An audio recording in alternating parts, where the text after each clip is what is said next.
Alright, hey guys, and welcome back to another video. I am the Twisted Jedi, and we just got the community transmission for tonight's update, or tomorrow depending on your time zone, for the Capital Supremacy update, which will be including the new Kashyyyk map for the new game mode. So this update is going to be called the Giants Above Kashiro update. Obviously, those of you that know, the map that you play on in Battlefront 2 on Kashyyyk is called Kashiro Beach. So the community transmission is going to be based around that, but we're also going to get some really cool information on a new Princess Leia skin that will be coming with the update, as well as a bunch of hero changes and other tweaks and stuff that they've done. So there's a lot to go over, so I'm not going to waste too much time. I'm going to get straight into it. But if you are new to the channel and you want more news updates as soon as they come out in the future, be sure to subscribe and turn the notifications bell on, and you will stay up to date with everything that comes out later on. Anyways, it starts with incoming transmission. This month's update primarily focuses on bug fixes with some minor content drops, but one of these drops is a surprise. It jumps in to talk about Kashiro Beach. It says it's a system we cannot afford to lose. To start, Capital Supremacy is expanding to Kashyyyk. The Clone Wars will be fighting on the Kashiro Beach in an all-new way. Don't think this map is exactly the same as before though. While it's based on the Kashyyyk map from Galactic Assault, we have made some changes for it to function better in Capital Supremacy. So guys, it sounds like they've made some tweaks to the map to change it. They could put like debris in different places or just have a different feel for the map. So I'm interested to see what they do. They may add in some extra bushes for more cover, things like that, more platforms to run up on and get a higher ground advantage, but it's definitely going to be cool to see what they do. I'm excited for tonight when we get to test it out and see how it goes. I will be watching Avengers Endgame until 9 PM my time, so I may be a little late on playing the update and streaming it, but I will definitely be streaming it as soon as I get home if it's available.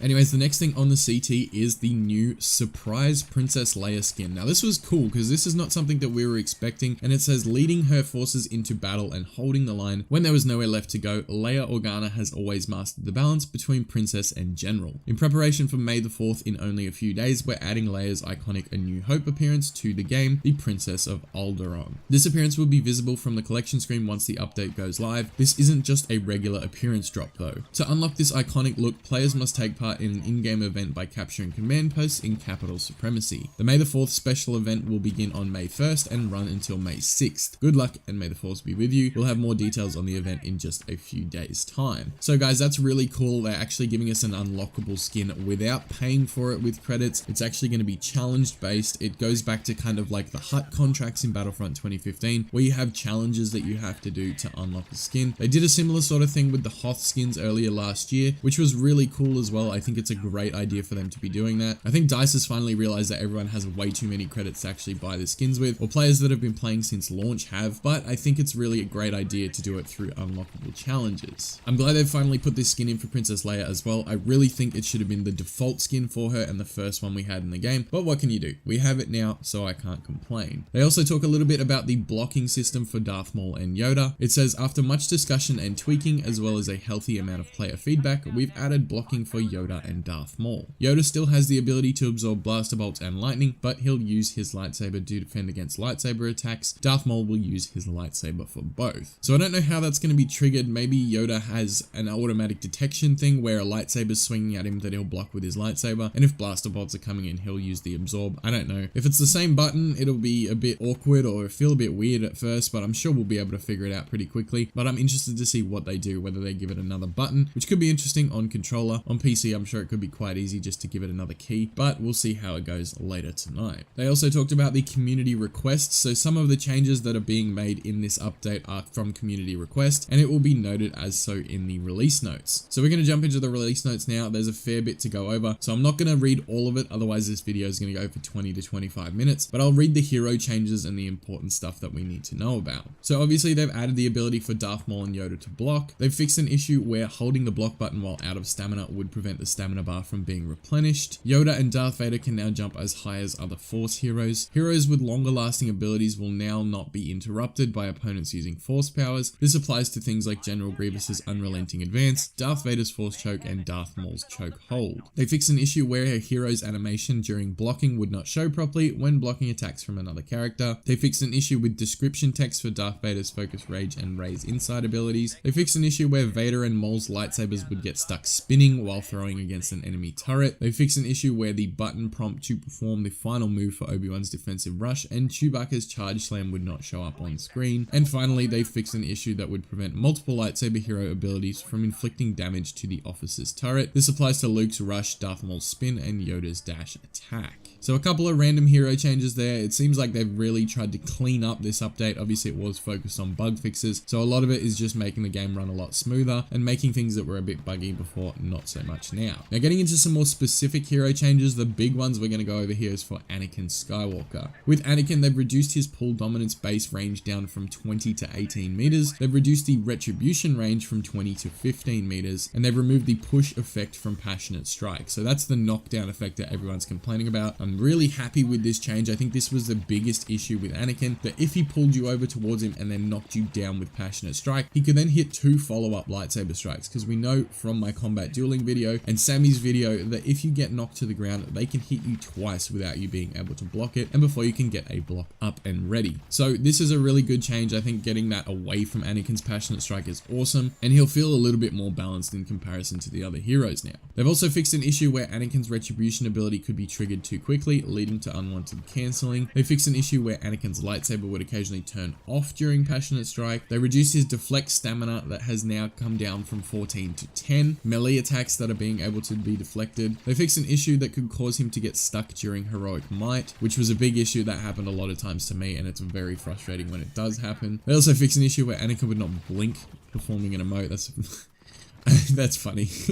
Sorry, I just find that really funny. He wouldn't blink. They fixed an issue where Anakin's eyelashes would stretch when performing the Grumpy Master emote. So those are all the changes for Anakin. There's some small changes for the other heroes, so we're just going to run through them quickly. With Darth Maul, they fixed an issue that would show the wrong area of effect when performing the chokehold ability. Obi-Wan gets some community request updates, so these are requested straight from us. Adjusted Obi-Wan's primary attack sequence animation so that it feels faster, and they brought back Obi-Wan's air attack animation but adjusted it so that it feels faster. So that's good. Obi-Wan's going to run a lot smoother. You guys know I've been using him a fair bit lately, so it's just one of those things where he just needs to be a bit quicker in his movements, and I'm really glad that they're actually changing this. Now Chewie's getting some buffs, but he's also getting a fix where the Charge Slam ability would deal damage to a lightsaber enemy who is blocking. This will now not happen, so that's obviously a good improvement. They've increased Charge Slam damage to troopers from 150 to 200, so you'll be able to take out all infantry with the Charge Slam, including heavies. They've increased the push force of Charge Slam on troopers from 3 meters to 10 meters. So if you get hit from that, you are going to get sent absolutely flying. That sounds really cool. I'm actually interested to play Chewie now and see how that goes, because that sounds like a lot of fun with these changes to Charge Slam. And the radius of the ability also has been increased from 6 to 8 meters. So Chewie sounds like he's getting a lot of good changes for Charge Slam there. I'll be interested to see how that goes, especially because that's his health on kill ability as well. They've increased Darth Vader's attack stamina by 2 lightsaber strikes to a total of 10 strikes. Luke Skywalker got an issue where the Deflection Mastery star card wasn't working as intended. They fixed an issue with Captain Phasma's staff strikes where it would remain active and deal damage to a target when being interrupted. And they fixed an issue where her staff strikes would not deal a stagger animation when hitting an enemy. Count Dooku got his lightning stun fixed where you would not always be able to deliver the knockback effect. They updated the text description for this as well. With Rey, it's just a community request. They adjusted the facial expression on the main menu for accuracy. Han Solo's had some issues fixed where he could still detonate his detonite charge while being immobilized, so basically when he's stunned or frozen and things like that. They've also fixed the issue where the shoulder charge ability would deal damage to a lightsaber enemy who blocks, which apparently it shouldn't do. I kind of didn't really have an issue with this because Han doesn't really have much to go up against lightsaber heroes if they're sitting there just blocking, so the shoulder charge thing was fine with me, but I guess that's how they want it to work. So General Grievous is getting an issue fixed where the rocket missiles and the ARC Troopers power blasts would occasionally pass through Grievous's relenting advance and still hit him. Yoda gets the reduced health gain from the presence ability from 200 to 100 points. This is kind of a bit of a controversial topic, this one. I'm fine with it being at 200 points as long as it doesn't heal his teammates around him to 200 points, but I guess they wanted to change it altogether. So they changed it for Yoda down to 100, and they also changed it for the teammates down as well. So that's going to be interesting to see. I think Yoda was fine, but I don't think it should have healed the teammates so much. The final hero change is going to be for Bossk, and they fixed an issue that would cause him to do a double animation upon re-triggering the Predator Instincts ability, which can lead to you getting killed very quickly. It's happened to me a couple times, so I'm glad that they're fixing this as well. Now they've made some visual and technical updates to the ground phase for Capital Supremacy. Obviously that's going to be on Geonosis mainly, so if you guys want to read that, I will leave the link down below to the community transmission. There's a fair few notes there, but it's mainly VFX and things like that, so if you're interested in that, it will be linked down below, but if I read over it now, the video is going to go fairly long. Also with the changes to the capital ships as well, so there's not really much else going on. A couple of small minor minor game mode changes and map changes, and then they're making a bunch of changes to arcade as well. So if you want to read through the arcade changes, it looks like they're really trying to ramp up and improve the AI for arcades, so that'll be a really cool change. Those of you guys that play a fair bit of arcade, the AI will now be a little bit more responsive and difficult to take on. So if you want to read those changes, they are there as well. The end of the community transmission is some vehicle changes and then some class changes, including reinforcements. So the infiltrator reinforcements shows some VFX things and some issues that were bugging out. So things like getting the vibro sword to connect properly, the shock trap activating properly, and things like that. So it's definitely some improvements to the infiltrators as well. And then the general changes finally that they've made is a couple of community requests and a couple of standard changes. So they've made visual improvements to the readability of the stamina bar. They've updated the blurred background of the text menus to allow for easier reading of milestone texts. They've fixed an issue where the player would be able to equip star cards from different classes by quickly switching between equipping and crafting of star cards. They've implemented rich presence data for capital supremacy and fixed an issue where the voiceover would occasionally be heard by a second player when a player activates 2 emotes in a row.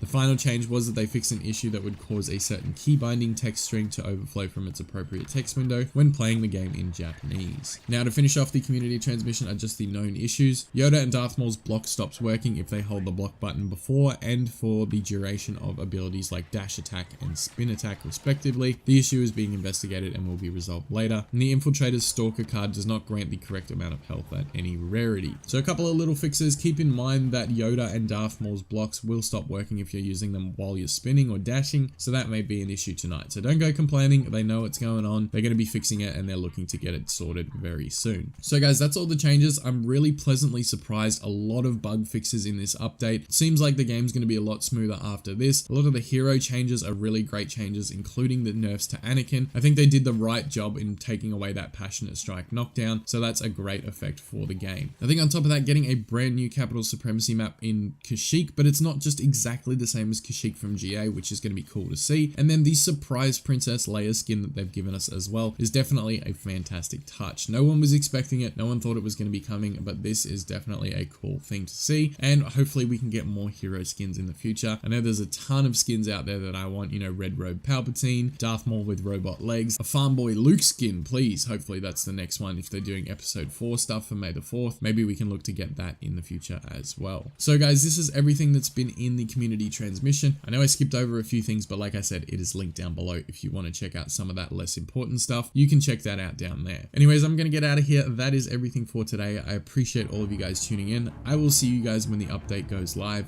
and may the Force be with you always. The Sith are all powerful. You are no match for me.